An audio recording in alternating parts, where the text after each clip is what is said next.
Hello everyone, guys. My name is Vinit Kankre and I am your con teacher at this wonderful channel MBA वाला by PW.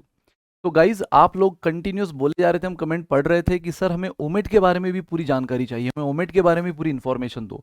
Cat के बारे में तो आप हर चीज़ बहुत शानदार बता रहे हो, लेकिन ओमेट के बारे में भी बताओ। सो हमने कहा भी था आपसे कि जब सही समय आएगा हम आपको बताएंगे गाइज, और वो समय आ गया है। तो अपनी इस शानदार सीरीज में आज से मैं जो शुरुआत कर रहा हूँ उसमें मैं एक एक ओमेट कवर करूंगा गाइज। यस, तो ये शुरुआत है आज इस सीरीज की, ऑल अबाउट ओमेट्स। उसमें हम क्या करेंगे, हर एक सेशन में एक ओमेट कवर करेंगे कि वो होता क्या है, कौन सी कॉलेज कंसिडर करती है, कौन सी बेस्ट कॉलेजेस है इंडिया की जो उस एग्जाम को कंसिडर करती है, एग्जाम पैटर्न क्या है, सिलेबस क्या है, हर चीज़ हम बताएंगे गाइज। ठीक है, वो कब होगी, कैसे होगी, हर चीज़ हम बताएंगे। तो बने रहो गाइज अपने इस सीरीज में ऑल अबाउट ओमेट, जिसमें पहला ओमेट हम कवर करने वाले हैं जिसका नाम है एनमैट यानी NMIMS management aptitude test. तो यस गाइज, इसके बारे में सारी जानकारी हम देंगे और ये एग्जाम वाकई में वही एग्जाम जो वर्थ है, वो सारी चीजें हम आपको बताएंगे। तो ये देना बेस्ट रहेगा आपके लिए। सो आज हम क्या क्या कवर करेंगे इस सेशन में, व्हाट इज एनमैट, की एनमैट है क्या, है ना, एलिजिबिलिटी की कौन कौन दे सकता है, एग्जाम पैटर्न एंड सिलेबस की क्या सर इसका सिलेबस कुछ अलग है, पैटर्न कुछ अलग है, सब बात करेंगे। कैट के बारे में तो अब हमारे दिमाग में पैटर्न सिलेबस सब बैठ गया है, तो ये वहां पे क्या अलग है या सेम है, सब बातें हम करेंगे गाइस। एंड टॉप कॉलेजेस, सबसे इंपॉर्टेंट आपके लिए काम की बात कि सर ये दे तो रहे लेकिन वर्थ है, कोई ऐसी कॉलेजेस है जो इसको कंसिडर करती, जो टॉप कॉलेजेस में आती है इंडिया में, वो भी हम आपको इसमें बताएंगे guys. So top colleges accepting NMAT. So NMAT मतलब क्या है, जिसकी बात हमने कर दी है, what is NMAT. So NMAT में गाइस हम देखेंगे सबसे पहले NMIMS management aptitude test, जिसका लॉन्ग फॉर्म मैं आपको ऑलरेडी बोल चुका था। तो यार ये एनएमआई एमएस एक बहुत शानदार इंस्टीट्यूट है इंडिया में, बहुत बढ़िया एक ग्रुप ऑफ इंस्टीट्यूट है इंडिया में, है ना, जिसका आप इंस्टीट्यूट्स देखोगे, जिसके लोकेशन आप देखोगे तो मुंबई में है, नवी मुंबई, हैदराबाद, बेंगलोर, इंदौर, काफ़ी जगह है ना। सो गाइस पहले तो ये एग्जाम जो होती थी, ये एनएमआईएमएस ग्रुप जो होता था वही कंडक्ट करता था, लेकिन अब इसको जीमैक ने टेक ओवर कर लिया है ना, ग्रेजुएट मैनेजमेंट एडमिशन काउंसिल ने उसको टेक ओवर कर लिया है। ठीक है, तो यार अब ये जो एनमैट होती है ये बाय जीमैक होती है, जीमैक, GMAC, ठीक है, ग्रेजुएट मैनेजमेंट एडमिशन काउंसिल, तो ये इसको कंडक्ट करता है। सो इसका लॉन्ग फॉर्म तो आपको समझ गया कि एन यानी NMIMS management aptitude test. NMAT is conducted every year from October to December. अच्छा सर, ये अक्टूबर टू दिसंबर मतलब क्या है, जैसे कैट होती है नवंबर को इस तारीख में, XYZ एग्जाम होती है इस महीने की इस तारीख में, ये अक्टूबर टू दिसंबर। यस गाइज, ये टोटल 70 टू 75 डेज का विंडो होता है जिसमें आप अपनी एग्जाम स्केड्यूल कर सकते हो।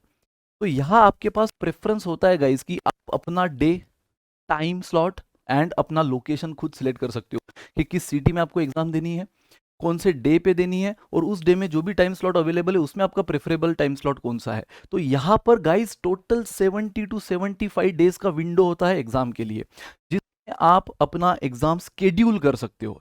बाई चांस आपने वो स्केड्यूल एग्जाम किया, तो किसी रीजन की वजह से अगर आप वो नहीं दे पा रहे हो तो प्रायर नोटिस पे यानी प्रायरली आप उसको रीस्केड्यूल भी कर सकते हो। ठीक है, जिसका ऑफकोर्स थोड़ा कुछ फीस होता है, लेकिन आप उसको रीस्केड्यूल भी कर सकते हो। तो ये पूरी तरह एक फ्लेक्सिबल, स्केड्यूल वाइज एक फ्लेक्सिबल एग्जाम है गाइज, है ना। ऐसा नहीं कि इसी डे पे होगी, जैसे कि कैट आपको पता है नवंबर के इसी डे पे होने वाली है, तो आपको उसी डे पे देना है। अगर आप अवेलेबल रहे तो ठीक, नहीं तो नहीं, आपके पास कोई चॉइस नहीं है, लोकेशन की कोई चॉइस नहीं है। यहाँ पे आप अपना लोकेशन भी, ऑफकोर्स प्रेफरेंस पूछा जाता है जब आप कैट का फॉर्म भरते हो, तो यहाँ पर भी आपको प्रेफरेंस पूछा जाएगा और अवेलेबिलिटी के हिसाब से आपका ही प्रेफरेंस आपको दिया जाएगा, जैसे उस टेस्ट सेंटर पे अवेलेबिलिटी है। प्लस आपको डे भी आप अपने हिसाब से सिलेक्ट कर सकते हो कि अरे यार यहाँ तो मामा की शादी है, नहीं जा सकते, तो कोई बात नहीं, पहले से अगर आपको पता है तो आप उसको अलग डे पे स्केड्यूल कर लो। मान लो आपने स्केड्यूल कर लिया, उसके बाद आपको पता चला कि अर्जेंसी उस दिन पे कोई, तो आप प्रायर पहले ही कुछ तो 3 4 8 दिन पहले उसको रीस्केड्यूल भी कर सकते हो कुछ फीस के साथ, है ना। सो अक्टूबर टू दिसंबर उसकी विंडो ओपन होती है guys. Then candidate can use the scheduling option to select their preferred exam day, time and location. इसके बारे में मैंने आपको ऑलरेडी बता दिया कि आपके पास चॉइस होती है अपना लोकेशन, टाइम, डे सिलेक्ट करने की। Registration starts tentatively from first week of August 2023। ये टेंटेटिव है, अगस्त 23 से इसका रजिस्ट्रेशन स्टार्ट हो जाएगा। एग्जाम का पूरा स्केड्यूल फ्रॉम अक्टूबर टू दिसंबर रहता है ना। उस पूरे इस 70 टू 75 डेज के विंडो में आप अपना डे सिलेक्ट कर सकते हो। एंड इनफैक्ट बहुत इंपॉर्टेंट बात आगे बताने वाला हूँ। तो यार पहले तो इसके फॉर्म कब निकलेंगे, तो first week of August, tentatively first week of August 2023 में इसके फॉर्म्स आउट होने के फुल चांसेस है। Each student can take NMAT 3 times. सबसे इंपॉर्टेंट बात जो मैं आपको बताने वाला था, अभी कहा था, वो ये है। तो इस 70 टू 75 डेज के विंडो में आप ये एग्जाम 3 बार दे सकते हो, एक मेन अटेम्प्ट और 2 रीटेक।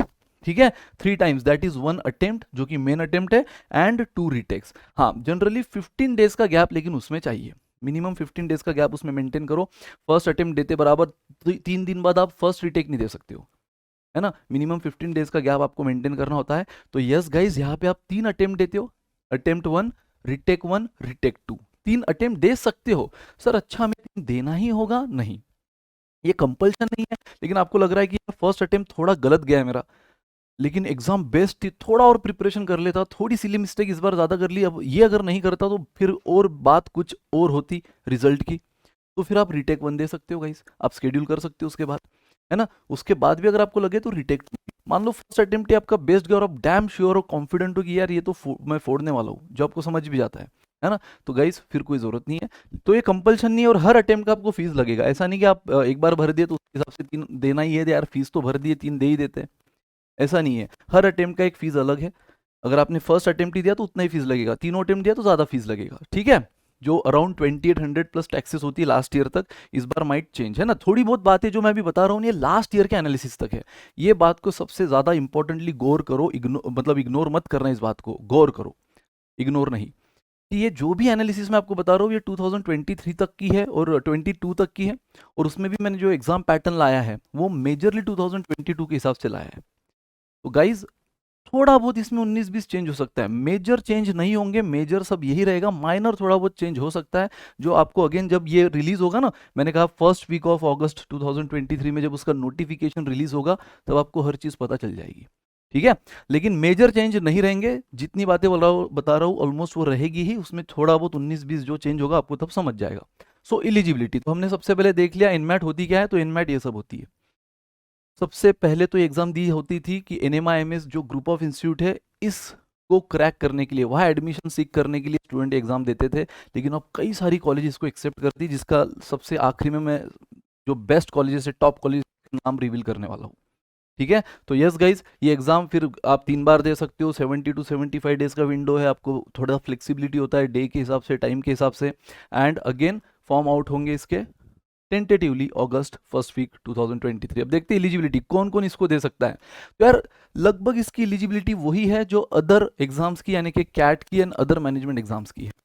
तो एलिजिबिलिटी क्या है भाई, आप 12th के बाद दे सकते हो? नहीं, ऑफकोर्स, या आपको क्या करना होगा, एक तो आपका ग्रेजुएशन चाहिए कंप्लीटेड और फाइनल ईयर में, जैसे आप कैट फाइनल ईयर में भी हो तो अपियर कर सकते हो, तो ये भी अगर आप फाइनल ईयर परस्यू कर रहे हो तो अपियर कर सकते हो, है ना। या फिर आप पूरा ग्रेजुएशन कंप्लीट कर चुके हो तो आप आराम से इसको अपियर कर सकते हो। So basic eligibility is graduation from recognise university और कॉलेज, है ना, जिसको रिकॉग्निशन हो with minimum 50% aggregate. Of course ये एलिजिबिलिटी एक जनरल कैटेगरी के हिसाब से मैं बता रहा हूँ, और ये एलिजिबिलिटी एक बार आप फिर भी चेक कर सकते हो इसके ऑफिशियल वेबसाइट पे, ठीक है। एनमैट के ऑफिशियल वेबसाइट पे चेक कर सकते हो कि कैटेगरी वाइज कुछ मतलब इस परसेंटेज क्राइटेरिया में कुछ कंसेशन है या सेम है, सारी कैटेगरीज के लिए वो आप चेक कर सकते हो, लेकिन मिनिमम 50% तो आपको मिल ही जाते हैं, नहीं है तो उतना मेंटेन करो भी यार, ये आगे प्रोफाइल के लिए भी काम आता है आपको, ठीक है। सो ग्रेजुएशन चाहिए एक रिकॉग्नाइज यूनिवर्सिटी से विथ 50% मिनिमम परसेंटेज, ज्यादा रहा तो बहुत बढ़िया, लेकिन इतना तो चाहिए, ठीक है। और ये एलिजिबिलिटी थोड़ा बहुत अगेन कॉलेज टू कॉलेज, जैसे मैंने कहा कि अब इसको सिर्फ एनएमआईएमएस नहीं एक्सेप्ट करता, बाकी और भी इंस्टीट्यूट जो एक्सेप्ट करती है, तो थोड़ा बहुत 19-20 अगर होगा तो आप एलिजिबिलिटी चेक कर सकते हो ऑफिशियल वेबसाइट पे, ठीक है guys. Next, there is no upper age limit. Upper age यानी हाँ सर लोअर एज लिमिट होता है, ऑफकोर्स 10 साल का बच्चा थोड़ी देगा ना, अगर दे भी दे तो उसका कंसिडर थोड़ी होगा। तो अपर ग्रेजुएशन के लिए आपको तो ग्रेजुएशन कंप्लीट चाहिए, ग्रेजुएशन फाइनल ईयर चाहिए, उतना एज तो आपका चाहिए कि आपने ग्रेजुएशन कंप्लीट कर रखा हो या ग्रेजुएशन के फाइनल ईयर अपेयर कर रहे हो, उतना एज तो चाहिए लोअर में, लेकिन अपर एज लिमिट नहीं है। तो अगर आप 60 साल के हट्टे कट्टे नौजवान भी हो तो भी आप ये एग्जाम दे सकते हो, कोई टेंशन नहीं गाइस। उसके बाद candidate with prior work experience are preferred, not mandatory. Work experience है तो ये थोड़ा अच्छा है, मैंने कहा ना प्रोफाइल बिल्डिंग। तो आगे इंटरव्यू में कहीं ना कहीं सिलेक्शन प्रोसेस में, तो यहाँ पे सिर्फ एंट्रेंस नहीं होगी, आगे इंटरव्यूज भी होते हैं, है ना। एंट्रेंस होगी, फिर इंटरव्यू होगा, कई कोई इंस्टीट्यूट रिटन एबिलिटी टेस्ट भी लेती है ना। तो ये तो इंस्टीट्यूट टू इंस्टीट्यूट, एक बार आपने इनमैट 4 दिया, क्रैक कर दिया, तो फिर आपको इंस्टीट्यूट कॉल कर आप अप्लाई करते हो एनमैट के स्कोर के दम पे कि यार आपको ये स्कोर आया है, ये स्कोर कौन सी बेस्ट इंस्टीट्यूट है जो एक्सेप्ट करती है, आप वहाँ अप्लाई करते हो। और अगर उन्होंने आपको इन्वाइट किया तो डायरेक्ट एडमिशन के लिए नहीं, वो पहले और आपको कुछ क्या करेंगे, जज करेंगे, आपकी रिटन एबिलिटी टेस्ट या ग्रुप डिस्कशन। जनरली अब ग्रुप डिस्कशन होता नहीं है, ठीक है, एंड सबसे इंपॉर्टेंट पर्सनल इंटरव्यू। लेकिन कॉलेज अपना खुद क्राइटेरिया डिसाइड कर सकती है कि उसको जीडी लेना है, रिटन एबिलिटी टेस्ट लेना है, या सीधा पर्सनल इंटरव्यू लेना है। तो उस टाइम पे क्या होता है, वर्क एक्सपीरियंस मैटर करता है। इस सिलेक्शन प्रोसेस में वर्क एक्सपीरियंस थोड़ा बहुत एक आपको अच्छा प्रेफरेंस देता है as compare with freshers, but ये मैंडेटरी नहीं है। अगर आप एक्स्ट्रा ऑर्डिनरी परफॉर्म करो इन मैट में, पीआई में भी एक्स्ट्रा ऑर्डिनरी आंसर दो, जो ऑनेस्टली है एकदम कॉन्फिडेंटली आंसर दे रहे हो, तो फिर ये चीज़ें मैटर नहीं करती। लेकिन यस, प्रेफर्ड हमेशा वो कहीं ना कहीं ज़्यादा होगा वर्क एक्सपीरियंस स्टूडेंट्स को। लेकिन आप फ्रेशर हो तो भी टेंशन नहीं है, क्योंकि ये क्राइटेरिया मैंडेटरी नहीं है, आप फोड़ सकते हो बाकी जगह, जैसे कि एंट्रेंस में, पर्सनल इंटरव्यू, क्वेश्चन आंसरिंग में, रिटन एबिलिटी टेस्ट में, ठीक है। नाउ एग्जाम पैटर्न की बात करते हैं गाइस। तो एलिजिबिलिटी तो आपने देखा मोटा मोटी सेम है, कैट की तरह ही है, ग्रेजुएशन 50% वगैरह वगैरह, है ना, अपर एज लिमिट कुछ नहीं है। वर्क एक्सपीरियंस रहा तो बहुत अच्छा है, लेकिन मैंडेटरी नहीं है। सेम कैट में भी यही सब चीज़ें थी। नाउ कैट से अलग अब तक क्या हुआ कि यहाँ पे आपको क्या होता है, फ्लेक्सिबिलिटी होती है, एक विंडो होती है 70 to 75 डेज की, उसके हिसाब से आप अपना एग्जाम शेड्यूल कर सकते हो। कैट में ऐसा नहीं है, जो डिसाइडेड है आपको देना ही होगा, उस डेट पे उस स्लॉट पे आपको देना ही होगा। तो गाइज देखो, अब ये एग्जाम पैटर्न को समझो। अगेन यहाँ 3 सेक्शन है। सबसे पहले quantitative aptitude, then logical reasoning and language skill. So कौन से आप फैमिलियर हो, लॉजिकल रीजनिंग से आप फैमिलियर हो, और इससे भी लैंग्वेज स्किल से भी फैमिलियर हो, जिसको आप इंग्लिश बोलते हो, वीआरसी बोलते हो, वही है ये, वही है ये लैंग्वेज स्किल। तो बस ये 3 ही सेक्शन है गाइज, मतलब अगेन कैट की तरह है। हाँ, लेकिन कैट में आप देखते हो कि can't and second section LRDI, यहाँ पे गाइज DI हमेशा कॉन्ट में मर्ज है। डेटा इंटरप्रिटेशन जो ऑफकोर्स कॉन्ट से ही बना हुआ है, percent, ratio, averages and so on, वो यहाँ पे कॉन्ट में ही इंक्लूडेड है। लॉजिकल रीजनिंग ये पूरा अपना सेपरेट सेक्शन है, लॉजिकल रीजनिंग, जिसमें क्या सब टॉपिक्स आएंगे वो भी हम देखेंगे। वो सब टॉपिक्स कैट के अकॉर्डिंग कहाँ अलग है, कहाँ सेम है, वो भी हम देखेंगे, ठीक है। So quants, logical reasoning, language skill यानी इंग्लिश। तो टोटल देखो नंबर ऑफ क्वेश्चन तीनों में सेम है, 36 36 36, जिसमें टोटल स्कोर आपको 108 क्वेश्चन का है। स्कोर की बात नहीं, टोटल क्वेश्चन 108 है, स्कोर मैं आगे बताऊंगा। सो तीनों सेक्शन में same number of question, 36 36 36, 108 question है पूरे एग्जाम का। अगेन टाइम ड्यूरेशन लेकिन देखो अलग अलग है। ऑफकोर्स कॉन्ट को थोड़ा ज़्यादा टाइम लगता है, कैलकुलेशन है, प्रोसेस होती है। तो कॉन्ट को 36 क्वेश्चन के लिए दिए गए हैं 52 मिनट्स, ये सारा टाइम ड्यूरेशन मिनट्स में है। लॉजिकल रीजनिंग के 36 क्वेश्चन के लिए दिए गए हैं 40 मिनट्स, एंड इंग्लिश के 36 क्वेश्चन के लिए दिए गए हैं मात्र 28 मिनट। तो आप उसके हिसाब से लेवल ऑफ डिफिकल्टी का एक आइडिया ले सकते हो गाइज, कि लेवल ऑफ डिफिकल्टी ऑफकोर्स इसकी कैट से कम ही होगी। 36 क्वेश्चन के लिए सिर्फ 28 मिनट दिए हैं, है ना। कैट में लगभग 24 क्वेश्चंस के लिए आपको 1 घंटा दिया होता है ना। 1 घंटा तो नहीं होता है, लगभग एक अराउंड उससे, लेकिन थोड़ा सा ऑफकोर्स 24 से तो ज़्यादा होता है। मतलब यहाँ पे 36 क्वेश्चन है और 28 मिनट, यानी जितने क्वेश्चन है उससे भी कम टाइम है। लेकिन कैट में ऐसा नहीं है, कैट में टोटल 2 आवर्स होते हैं, लेकिन आप नंबर ऑफ क्वेश्चन अगर देखो तो कितने होते हैं, सिर्फ 66। 32 कॉन्ट, LRDI 22 कॉन्ट, LRDI 20, और 24 किसके होते हैं, VRC के, ठीक है। तो 66 क्वेश्चन और 2 घंटे यानी पूरे 120 मिनट।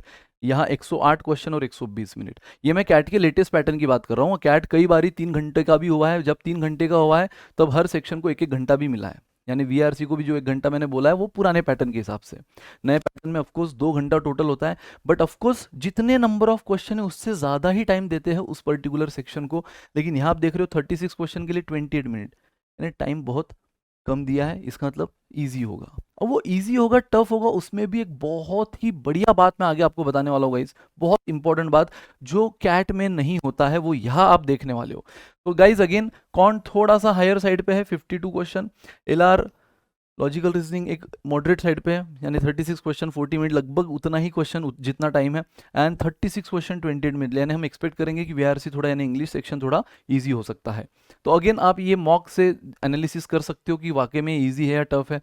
गाइज नाउ कॉन्ट को वैसे सॉल्व करने में टाइम लगता है, इसलिए भी टाइम ज़्यादा दिया है। इट डजंट मीन कि कॉन्ट बहुत टफ आएगा सर, बिल्कुल नहीं। मैं आपको गारंटी से बोल रहा हूँ, इसकी लेवल ऑफ डिफिकल्टी, एनमैट की लेवल ऑफ डिफिकल्टी है कैट के, जैट के, IIFT के कंपैरिजन में कम होती है, ठीक है।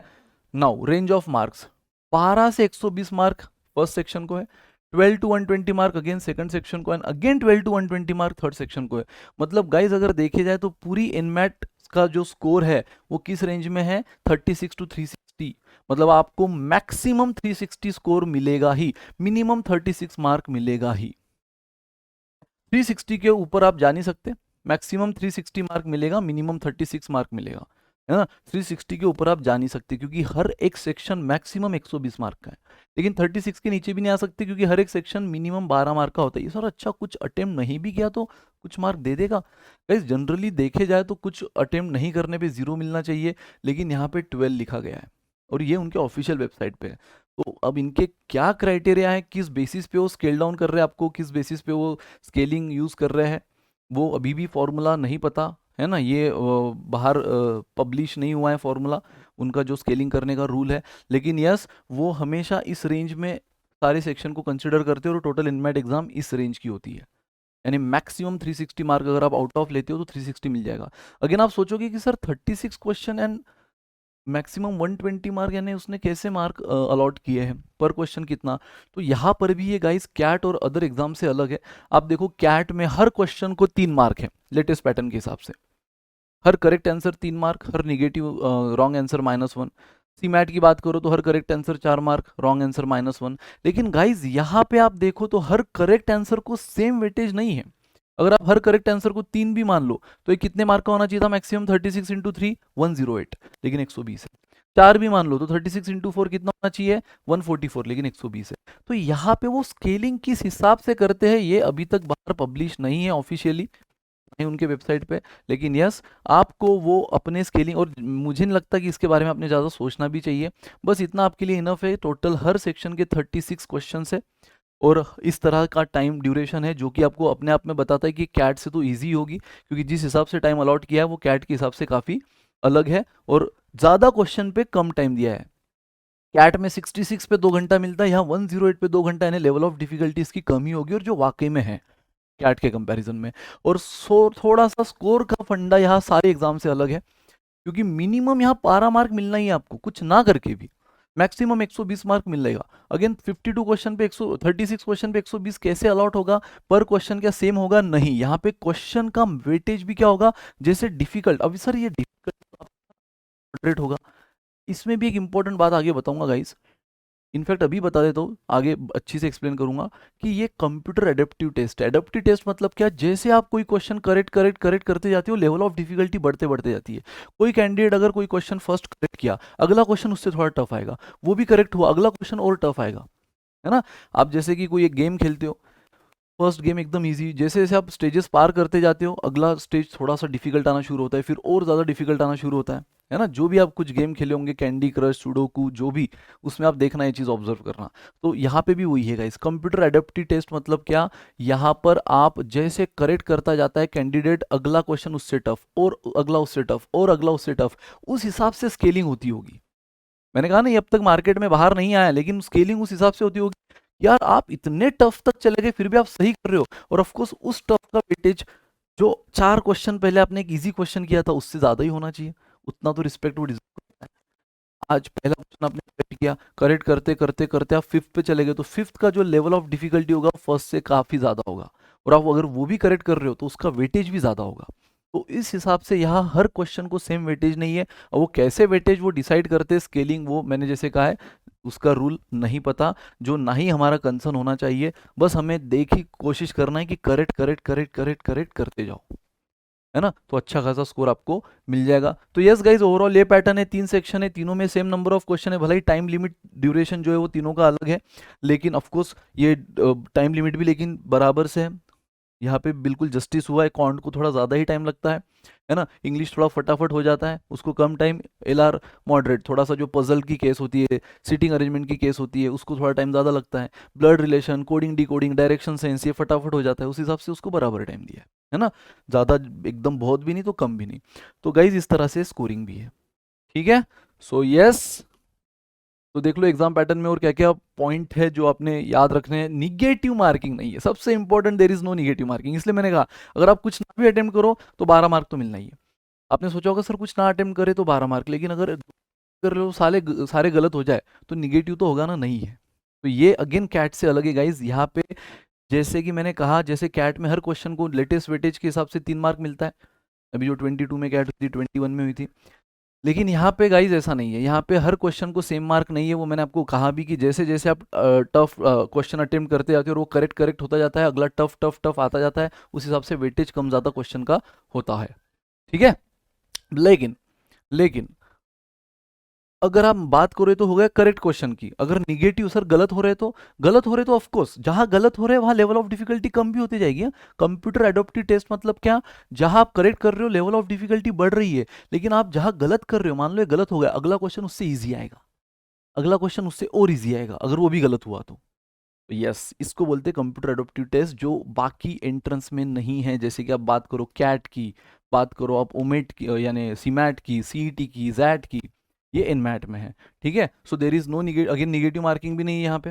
Now medium of instruction is English, तो यहाँ पे इंग्लिश में होगा पूरा exam. Students can choose the sequence in which they want to attempt the section. आपने देखेगा इस टोटल 3 सेक्शन है, कॉन्ट, लॉजिकल रीजनिंग, यहाँ पे डीआई अलग से नहीं है एलआर के साथ, डीआई किसके साथ है, यहाँ कॉन्ट के साथ मर्ज है एज अ टॉपिक।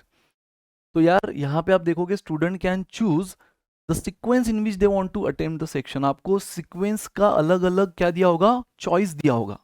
आपको उसमें से कौन सा, मान लो आप मॉक्स देते देते आपको लग रहा है कि यार मैं कॉन्ट बहुत अच्छा कर रहा हूँ, और आपने कॉन्ट पहला लिया, या इंग्लिश फटाफट हो जाएगा, इंग्लिश सेकंड लिया और यार थर्ड लिया, तो वो एक जहां पर उसने चॉइस दी है वो सिलेक्ट कर लो। और बराबर आपको उस एग्जाम, मतलब एग्जाम स्टार्ट होने के पहले आपको चॉइस दी होगी कि आपको किस चॉइस में चाहिए।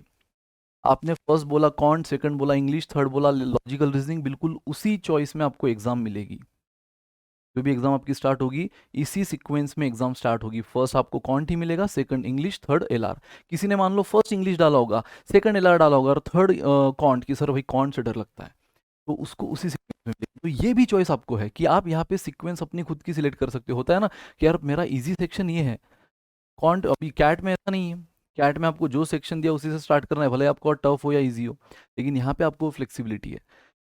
तो यहाँ पे आप अपना खुद पहले एग्जाम स्टार्ट होने के पहले आपको पूछा जाएगा चॉइस, आप वो हिसाब से अपना सीक्वेंस सिलेक्ट कर सकते हो। तो पहला आपका इजी सेक्शन ले, कॉन्फिडेंस बढ़ता है तो अगले सेक्शन ऑटोमेटिक और इजी जाना शुरू होते हैं, साइकोलॉजी है ना। तो गाइज यहाँ पे आपको वो चॉइस है। हाँ लेकिन आप guys, transition across the section is not available. आपने एक बार सिलेक्ट कर लिया, पहला English for example, second can't and third logical reasoning. अब इंग्लिश मान लो आपने सोचा था कुछ हो गया, कुछ आपने सोचा था इजी रहेगा लेकिन टफ निकल गया। अब आप सोच रहे हो कि छोड़ो यार इंग्लिश, 10 मिनट हो आप सोच रहे हो कि छोड़ो इंग्लिश, मैं अब थोड़ा लॉजिकल रीजनिंग स्टार्ट करता हूँ ना। अब आप ट्रांजिशन नहीं कर सकते, एक बार आपने अपना सीक्वेंस सिलेक्ट कर लिया है। अब इंग्लिश का टाइम कितना देखा था हमने, 28 मिनट, जब तक वो पूरे नहीं होते अब आपको उसी सेक्शन पे टिके रहना है, उसी सेक्शन पे डटे रहना है। जैसे 28 मिनट हो जाएगी वो ऑटोमेटिक एंड होगा, अगला सेक्शन स्टार्ट होगा जो भी आपने सीक्वेंस सिलेक्ट की उस हिसाब से। ठीक है। तो यहाँ पर ये एक चीज़ है गाइज कि आप सीक्वेंस तो सिलेक्ट कर सकते हो, लेकिन इंटर मतलब एक सेक्शन से दूसरे सेक्शन में टाइम के पहले ही जंप नहीं कर सकते। Come on guys, next. NMAT is conducted in an online mode, तो ये भी ऑनलाइन एग्जाम है सेम कैट की तरह, both at the exam centre and at home in an online proctored mode guys. लेकिन हाँ यहाँ पे ये अलग है, ऑनलाइन है बिल्कुल है, कैट की तरह ही है, लेकिन ये एक तो एग्जाम सेंटर पे होगी जो कि कैट भी होती है, बाकायदा आपको एक हॉल टिकट आता है, एग्जाम सेंटर अलॉट होता है।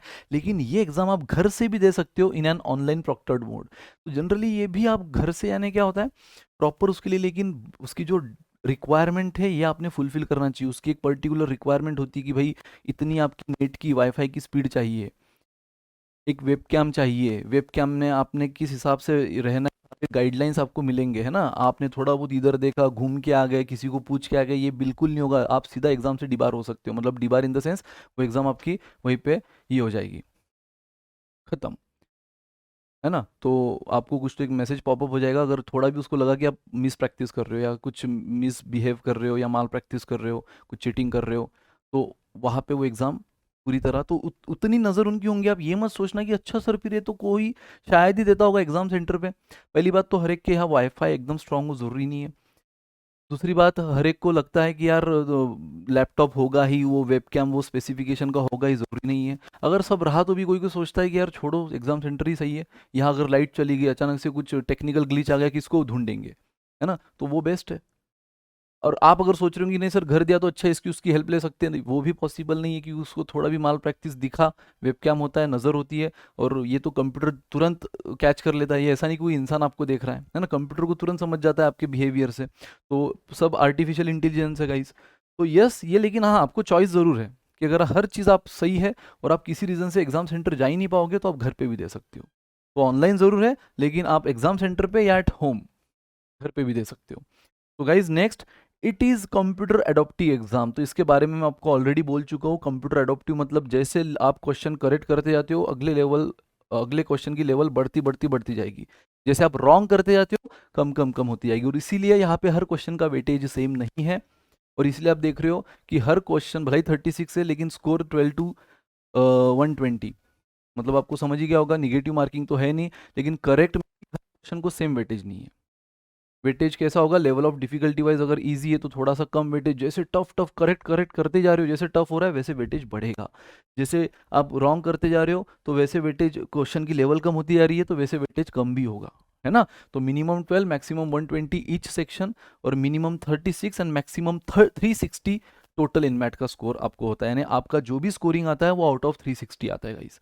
नाउ सिलेबस, तो सिलेबस मोटा मोटी देखो कॉन्ट का तो सेम है, सिर्फ मैंने एक मेजर चेंज आपको बोला है कि यहाँ पे जो डेटा इंटरप्रिटेशन सेक्शन है ये किसके साथ मर्ज है, ये कॉन्ट के साथ मर्ज है, जो कैट में किसके साथ था, एलआर के साथ। यार बाकी तो देखो यार, अरिथमेटिक सेक्शन में यही सारे टॉपिक है, ratio, percent, profit loss, so on, ये आपको पूरा पीडीएफ मिल जाएगा, डोंट वरी। आप डिस्क्रिप्शन से पीडीएफ डाउनलोड कर सकते हो, और ये सब अपने पास, अलजेब्रा में ये सब चीज़ें, linear, quadratic, inequality, logarithm, basic identity, then number system. Generally number system के क्वेश्चन कम होते हैं, बट फिर भी इतने करने होते हैं, क्योंकि नंबर सिस्टम सेक्शन आपको पता है ये डायरेक्टली और इनडायरेक्टली बाकी सब जगह काम आता है। इसके एलसीएम एचसीएफ के कंसेप्ट, इसके प्राइम नंबर और इन सब चीज़ों का नॉलेज, रैशनल नंबर का नॉलेज, ये बाकी जगह भी काम आ ही जाता है, ठीक है। देन ज्योमेट्री, मॉडर्न मैथ्स, ये सारी चीज़ें इसमें है, साथ में डीआई भी, ठीक है। हाँ लेकिन मैंने कहा है लेवल ऑफ डिफिकल्टी जरूर इनमैट की कैट से, वो तो आप टाइम ड्यूरेशन को देख के समझ ही गए होंगे, मैं बार बार बोल रहा हूँ, लेकिन फिर भी आप निश्चिंत रहो, इनमैट की लेवल ऑफ डिफिकल्टी ये कैट और जैट के कंपैरिजन में वाकई में कम है। लॉजिकल रीजनिंग में भी सारी ये चीज़ें, हाँ। अब लॉजिकल रीजनिंग में गाइज ये जो number letter series, direction, coding, decoding, ये जो है ना, ये डायरेक्ट कभी आते नहीं है कैट में, डायरेक्ट कैट की बात कर रहा हूँ, नहीं आते। वहाँ क्या आता है, games and tournament, puzzles, arrangement, seating, circular, है ना, ये सारी चीज़ें उसमें आती है। लेकिन गाइस यहाँ पर इन पे direct question, input output, clock calendar, image test, statement assumption, team formation, puzzle, arrangement, circular, linear, ये तो है ही, लेकिन साथ में ये जो इनडायरेक्ट एलआर हम बोलते थे, आपने देखो मेरा सिलेबस पे एक पूरा वीडियो है अपने इसी चैनल पे, वो अगर देखा होगा तो वहाँ मैंने 2 सेक्शन किए, इनडायरेक्ट एलआर, डायरेक्ट एलआर, लेकिन यहाँ ऐसा इनडायरेक्ट डायरेक्ट कुछ नहीं है, सारे टॉपिक्स है जिस पर क्वेश्चंस आते हैं, ठीक है। तो ये देख लेना एक बार पीडीएफ से। एंड लैंग्वेज स्किल में भी यही सब है, reading comprehension, odd man out, para jumble, sentence correction, vocab, idioms, cloze test and so on, ठीक है। Part of speech, fill in the blank, तो वही सिलेबस है जो कैट का है, लेकिन थोड़ा बहुत पैटर्न वाइज चेंज है, डीआई कॉन्ट के साथ चला गया, लॉजिकल रीजनिंग में डायरेक्ट इनडायरेक्ट कुछ नहीं है, सभी काम के हैं, एंड सबसे इंपॉर्टेंट लेवल ऑफ डिफिकल्टी कम है। एंड गाइस सबसे इंपॉर्टेंट कि क्यों दे इनमैट, क्या कोई ऐसी कॉलेज है जो वर्थ है ये एग्जाम को देना, हमें वर्थ रहेगा, और उस कॉलेज में जाकर वाकई में इसको क्रैक कर दे और उस कॉलेज में गए तो हमारी लाइफ सेट है, करियर सेट है, तो यस गाइस। तो देख लो, सबसे पहले तो आपको ये हम बार बार बोल रहे हैं, नारसी मुंजी इंस्टीट्यूट ऑफ मैनेजमेंट पूरा ग्रुप जो है नारसी मुंजी एनएमआईएमएस का, वो फिर बैंगलोर सिटी हो, मुंबई हो, सबसे बेस्ट तो मुंबई है वैसे, placement wise, overall record wise, लेकिन यार ब्रांड है, तो बैंगलोर मिल रहा है आपको, हैदराबाद मिल रहा है, नवी मुंबई मिल रहा है, मुंबई मिला तो बल्ले बल्ले, लेकिन बाकी अभी अगर मिल रहा है, इंदौर में भी है, ठीक है, तो बेस्ट है ये, यहाँ पे कभी भी एमबीए करना आपके लिए वर्थ होगा। Then Indian School of Business, generally यहाँ पे जो आईएसबी है, इंडियन स्कूल ऑफ बिजनेस, यहाँ पे यार डेफिनेटली बेस्ट कॉलेज है, लेकिन यहाँ सारे ब्रांचेस के लिए, सारे एमबीए स्पेशलाइजेशन के लिए नहीं है, यहाँ सिलेक्टिव स्पेशलाइज प्रोग्राम है, advance management programme in business analytics, तो इस स्पेशलाइज प्रोग्राम के लिए वो इनमेट कंसिडर करता है, ठीक है। जो आईएसबी है बेस्ट कॉलेज है, ड्रीम कॉलेज होता है काफ़ी स्टूडेंट का, लेकिन वो इस स्पेशलाइज प्रोग्राम के लिए इनमैट को कंसिडर करता है, advance management programme in business analytics, और खासकर ये वर्किंग प्रोफेशनल के लिए ज़्यादा बेस्ट होता है, ठीक है। SPJain institute of management and research, again SPJain भी एक ड्रीम कॉलेज मानी जाती है स्टूडेंट्स की, तो ये भी इनमैट को कवर करता है, लेकिन वो भी स्पेशलाइज प्रोग्राम के लिए, जैसे कि post graduate programme management programme for women. तो स्पेशली वीमेन के लिए पोस्ट ग्रेजुएट, जो जिनका कुछ गैप आया है ना, जिनका करियर गैप आया है शादी के वजह से, एक्सपेक्टेड रीजन की वजह से, और अब अपना करियर वो फिर से परस्यू करना चाहते हैं, तो उनके लिए बेस्ट कोर्स है post graduate management programme for women, जो कि एसपीजीएन में होता है, और वो भी कंसिडर करता है एनमैट को फॉर दिस प्रोग्राम। तो स्पेशलाइज प्रोग्राम के लिए आईएसबी एसपीजीएन कंसिडर करता है एनमैट, नारसी मुंजी तो सारे प्रोग्राम के लिए कंसिडर करता है। ठीक है ना, जेवियर यूनिवर्सिटी, पूरा जेवियर, जैसे कि जेवियर्स इंस्टीट्यूट ऑफ मैनेजमेंट है, ठीक है, XIMB Bhubaneswar, Xavier's institute of management top college है। अगेन जेवियर्स ग्रुप में जेवियर्स यूनिवर्सिटी के जितने भी एफिलेटेड कॉलेजेस है, इंस्टीट्यूट्स है, वो भी एनमैट को कंसिडर करते हैं, Bhubaneswar Xavier's university. Then TAPMI Manipal, then ICFAI business school, जो अलग अलग जगह, हैदराबाद में है, जयपुर में है, अहमदाबाद में है, पुणे में है, कलकत्ता में है। ठीक है, तो ये भी एक ग्रुप ऑफ इंस्टीट्यूट है, ये भी कंसिडर करता है किसको, एनमैट को। ठीक है गाइज, और ये तो चुनिंदा नाम है, more than 40 institute, more than 40 in India, अच्छी इंस्टीट्यूट, जैसे कि इसमें अलायंस यूनिवर्सिटी भी आती है, देखो अलायंस यूनिवर्सिटी, एमिटी यूनिवर्सिटी, ठीक है, देन वीआईटी यूनिवर्सिटी, काफ़ी best best. Again KJ Somaiya भी एक्सेप्ट करने लग गया है एनमैट को, जो कि एक बेस्ट कॉलेज है, बेस्ट इंस्टीट्यूट है ना। तो मोर देन 40 टॉप कॉलेजेस आती है जो एनमैट को कंसिडर करती है। और गाइज, ये एंट्रेंस इंडिया में नहीं बल्कि साउथ अफ्रीका, फिलीपींस, नाइजीरिया, यहाँ पर भी एक्सेप्ट की जाती है। वहाँ पर भी काफ़ी ऐसे इंस्टीट्यूट्स हैं, काफ़ी ऐसी यूनिवर्सिटीज़ हैं जो एनमैट को कंसिडर करती है। ठीक है, तो उसके बारे में नॉलेज आपको वैसे तो ऑफिशियल वेबसाइट पे भी मिल जाएगा।